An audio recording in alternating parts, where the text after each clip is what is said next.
Hello, brothers and sisters. Today we're going to be reflecting on Palm Sunday readings, and this is showing us the path of patient suffering. In our gospel reading for the Palm Sunday procession, that's the gospel reading we read before Mass starts. Jesus sends his disciples into Jerusalem to prepare for his triumphal entry. As he enters, Jesus will be greeted with joyful acclamation as the multitudes proclaim, "Blessed is the King who comes in the name of the Lord. Peace in heaven and glory in the highest." That is so awesome. But we also know what is going to follow. Humiliation, followed by brutal torture, and eventual crucifixion. As we enter into Holy Week, let us keep in mind these polar characteristic moments and how Jesus responds to them.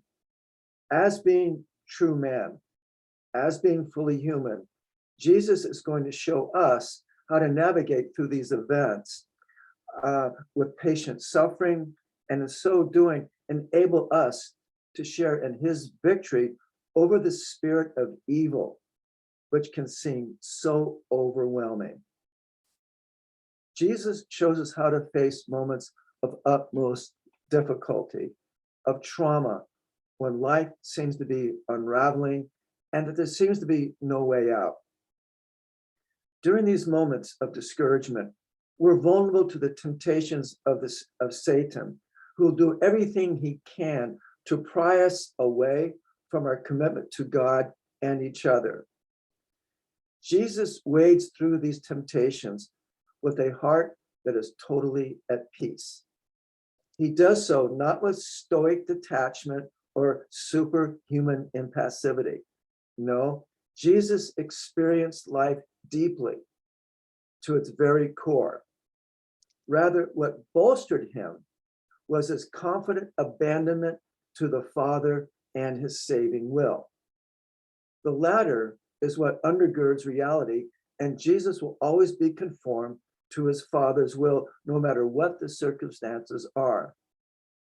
That's why he didn't resort to Satan's temptation to use his power for self-preservation. Jesus was not going to recapitulate at the crucial moment of his earthly ministry of not being obedient to his Father.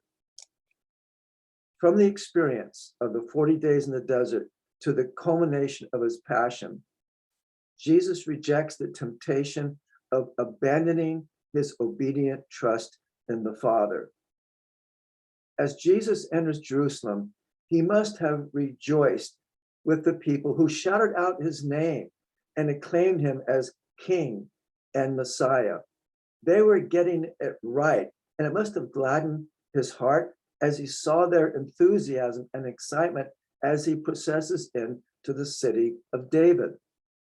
The crowds were so exuberant that the Pharisees, being true to form, asked Jesus to rebuke his disciples for making such outlandish acclamations.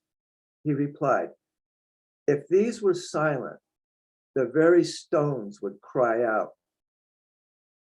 Jesus is humble, which is why he enters Jerusalem on a donkey and not a powerful war horse. But humility does not mean denying reality. Jesus really is the Messiah, the King whose reign will be everlasting, which is why he didn't rebuke the crowds. They were speaking the truth. Jesus's triumphal entry into Jerusalem does not mean that he's going to realize his salvific goal with shortcuts or false compromises. No, Jesus is going to move down another track, a sacred path known to him and his Father alone. This path leads from being the form of God to the form of a servant, the path of total self-emptying, of self-abasement, born from obedience unto death, even death on a cross.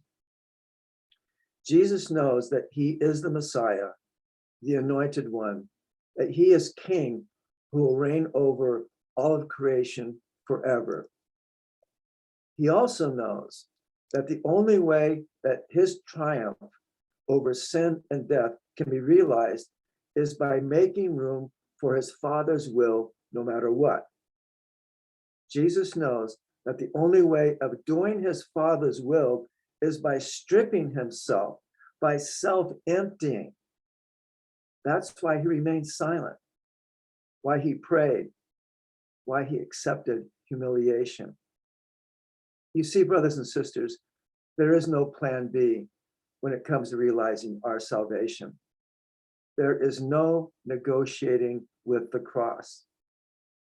One either embraces or rejects it. That's it. There is no in between. By this self-abasement, Jesus doesn't want to spare us from doing the same, but he's going to open to us the path of faith, and he precedes us on the path. Jesus is showing us the way.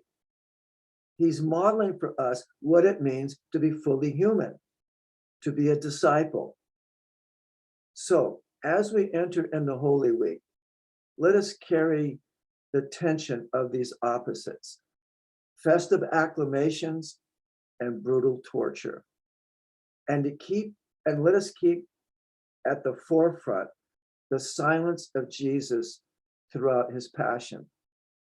He will resist the temptation of demeaning his adversaries, of acting like a messianic rock star who could call upon his legions of angels to rescue him in a moment's notice.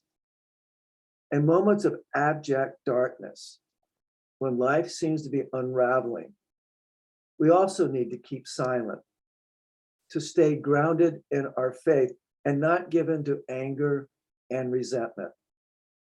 To others, the meekness of our silence may make us appear to be pitifully weak, like lambs being led to a slaughter. At that moment, Satan will feel emboldened, come out into the open, and ratchet up the temptations. At this juncture, when faced with so much evil, we have to hold our position, to stay grounded in our center, who is our Father, who is never missing an action. For the survival of our soul, we need to have the same attitude as that of Jesus. Jesus knows that the battle is between God and the prince of the world, and that we must resist the temptation to use the sword, but remaining firm in our faith. Palm Sunday begins God's hour. At this hour, God will come to fight, but he will use spiritual weapons of mercy, compassion, forgiveness, and self-emptying love. We must allow Jesus to take over, to do it his way. We know how the story ends. We just have to allow it to happen. As we wait for the Lord to calm the storms of our life, let us stay steadfast in our silent witness and prayer as we give ourselves to others and accounting for the hope that is within us. That's from Peter's first letter. This will help us live the tension between the memory of the promises made and the suffering of the present moment of our cross and the hope of resurrection. Amen, and blessings for Holy Week.